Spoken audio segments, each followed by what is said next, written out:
Shalom Aleichem, everyone. We are continuing Hachsek's learning of the Pele Yoetz.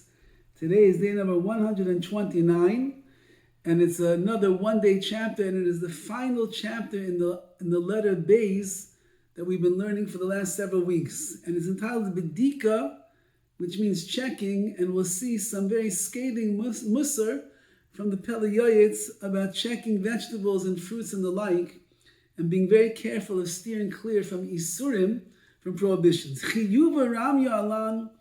is an obligation that is placed upon us. Check very much after isurim, things that are prohibited, that you should not come to stumble in them. And specifically when it comes to bugs, worms and bugs in food, the michshol, the stumbling and the downfall is great. Meaning it's happening a lot more than you realize. There are many different types of fruits and vegetables. There are worms that are found inside of them. And there are many ignorant people who don't realize there's an issue over here, and they eat them without checking them. So when it comes to vinegar, again, vinegar in those days stored probably in barrels and casks and the like, and they were infiltrated. They were inundated with bugs, says the Pele Yoetz. Taloim dakim la'alafim, small little worms that are very, very thin. The ein near line, a person's eye will not be able to see them. Unless you take the vinegar and you put it on a mara, you put it on a mirror, neged Hashemes by the sun, then you can see them crawling around on top of that mirror. So what do you have to do? The only way to be able to use this vinegar is you have to strain it, but beg it off in a very thick garment. Then you have to boil it on the fire, and then you have to strain it one more time to make sure there's no bugs that are over there. So it's a major process, says the Pele Yoetz, and if you don't do this, you're being foolish because you're going to end up eating bugs. So too when it comes to strawberries, because they had the same problems back then. They've informed us that there are bugs that you cannot find, even when you're checking it. Someone that fears HaKadosh Baruch Hu should hold it as an Isser Gomor. It should be completely prohibited to eat strawberries. Again, we'll have to see that in our times, there's been a tremendous advancement in technology and checking and the like. And depending on where you are in the world and where the fruits and the vegetables are coming from, we found ways to check kimat every single vegetable under the sun to make sure that there's no bugs that are in there anymore. But if you would end up eating these vegetables without the proper checking, or you check but you don't really know how to check, you're running into a great risk of being oivan isurim, of doing things that are prohibited. V'chein kasu, so too it's written, Sheyirah Shemayim lo yochel yarek chai. A person of Yirah Shemayim should not eat a raw, very leafy kind of a vegetable that he's referring to over here, which is apparently impossible to check. Oy karuv kavush, or pickled cabbage, sauerkraut. Even if you did check, because the checking he says over here is kimat impossible. The kol shegen b'li bedika, all the more so if you didn't do any checkings. Shu iser gamar, that's completely prohibited. In the Svarim, different works, different halachic works and mystical works have already screamed and cried about this. Anyone who calls themselves a Jew, they would never eat a nevela treifa, animals that are not kosher. They would never eat a chazer, they never eat pig, or kedaima. Even they would give you all the money and the gold in the world. I'm not going to eat a treif. Eat something that was not shechted in the right way. Eat an animal that's the Torah says is an animal that you're not allowed to eat. I would never do such a thing. And even if they would come and say, "No, you listen, Jew, put the food in your mouth." A person would have to withstand tremendous punishments. As bitter as it would be, they would never ever think of putting treif, food, not kosher food, animals that weren't slaughtered in the right way, or the blood was still in them, wasn't drained, they would never think of putting that into their mouth.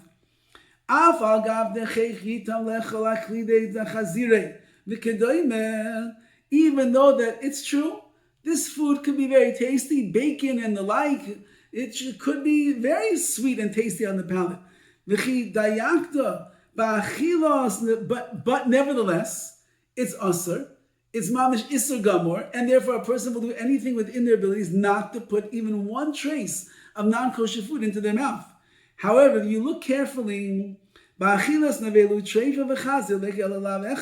in non-kosher meat, or meat that was shechted in the wrong way, or an animal that's not a kosher animal, if you eat that meat, you only has one lav, one negative prohibition in the Torah.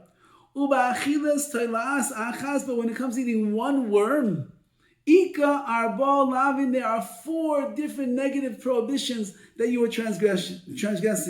Ubachilas namala, and if you eat an ant, the kol sheretz ha'oif, or any flying insect. So chamish lavin, there's 5. So a chazer hamburger, or a piece of lettuce with an ant, or a bug that's in it. 5 prohibitions. Which one is worse? Nimsa oichel bli zihiros bli bedika.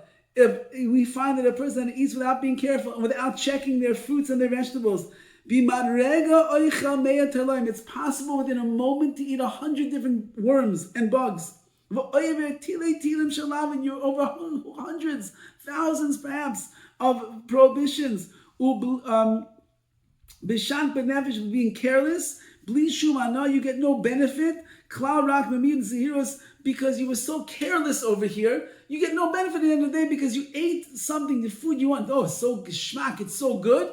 No, it's not. You just transgress thousands and thousands of averas. And this really is something that people should think about. There are people that they say that they keep kosher, and they keep kosher in the house, carefully in the house. However, they'll eat out at restaurants, non-kosher restaurants. And if you eat out at a non-kosher restaurant, and you say, but I only eat kosher food at a non-kosher restaurant. Well, what's kosher food according to you? According to me, kosher food at a non-kosher restaurant is salad. It's vegetables. What could be wrong? What could be wrong is that no one's checking the lettuce. No one's checking the herbs that they use over there. No one's checking the leafy vegetables. Nothing at all. And therefore, it's quite likely, it would be impossible that it's not, that there are bugs that you cannot see. There's thrips and mites, all different things that are in the vegetables today. And therefore, by eating in a non-kosher restaurant, when you claim that you're eating kosher food, you would have been better off to order some pork ribs and only be over on one lav than to eat the bowl of salad where you possibly, especially get one of these big bowls of salad over there, you just transgress maybe thousands of averas because you claim you're eating kosher and you're not eating kosher. And there is the Pele Yoetz, be careful. If you wouldn't put chazer into your mouth, you would never put a camel into your mouth, you would never put another non-kosher animal into your mouth, you wouldn't eat lobster, so why would you eat so many bugs? And the bugs are much worse because you can't even see them and you're just eating and eating and eating. And it's thousands of lavin at one time instead of only one. And you gain nothing because of your carelessness. That's why it says, and woe to those who draw themselves towards sin, or they draw the sin towards them, in the cords of nothingness. What did you gain? Nothing. You ate, the salad's gone, the food is gone, and you are left with thousands of sins. You should put the knife by your throat. If you're really someone that's a bal nefesh, you really care about these things. Meaning, don't let the food pass down your throat if it's not kosher. You have to go and warn people. Let them know how careful. Even people, they bring salad into their homes, they bring lettuce into their homes, they bring strawberries and raspberries, all these different types of fruits and vegetables in their homes, and they don't do any bedika. They don't check it at all. And just talking about frum yidden, who should know better, says the Pele Yoetz. When you do that, you are for sure eating bugs, and in your carelessness, you transgress hundreds, if not thousands of averas every time that you sit down to your bowl of yogurt and raspberries. Raspberries are impossible. I think it's the one fruit that's left in the world that's like impossible. They can't figure out a way to check it to get rid of the bugs. You can't eat raspberries unless you found some genius in checking bugs. He knows how to do it. Otherwise, you're eating bugs every single time. Strawberries, if you don't have to check strawberries in the right way, you're eating bugs every single time. Cauliflower, broccoli, all these things. You want to buy it in the store that is already checked with a reliable hechsher? Okay, you have what to rely upon. You want to buy it from the frozen section where it has 3 different hechsherim on there from Eretz Yisrael and the like? Okay, you have what to rely upon. But on yourself, if you don't know the way to check in the right way, you go to somebody's house, they don't know how to check in the right way, it could be thousands and thousands of isurim that a person is trample on, and we have to be so careful, says the Pele Yoetz. And therefore, if you could let people know, inform people about this terrible avera over here of eating bugs when they eat food. You have to go and warn the people. The Jewish people are kedoshim, the holy people. They want to do the right thing. They want to be protected from eating bugs. But they made a mistake. They don't realize. They don't know. Hashem is so good. He should have mercy. And he should atone for their sins when they make mistakes. But now we have to teach, especially today. There's so much knowledge that is out there, and there's so many training courses, and there's so many rabbanim that are expert in the laws of teloim, of bugs and checking and the like. And online you can go and you can see how do you check for this, how do you check for that. You can see videos and you can get papers and classes and get some shilush, get some lessons from people that know how to do it. And then we can do, or just be even more, maybe more vigilant over here. Just only buy the stuff that's checked already by someone who knows what they are doing. If you go to Lakewood, you go to Borough Park, you go to Eretz, you go to these big places where there's a lot of Frum Yidden. The store is packed with that pre-checked lettuce and pre-checked cabbage and pre-checked vegetables and so on and so on. So you can eat with menuchas hanefesh, peace of mind. V'amazir, yazik gezayir akiyah, those who are mazir, they will shine like the lights of the heavens. U'matzdiki aram gechavim, those that are the matzdiki aram that bring good to the masses, they're like the stars. They'll shine like the stars. And those that hear the words of those that are warning them, don't eat your strawberries, don't eat your lettuce or your vegetables unless they're checked in the right way. Let them withhold themselves back from eating them anymore until they get checked properly. And then there'll be a good bracha that will come upon the ones that listened and stopped eating, and to those that warned them and got them to stop eating.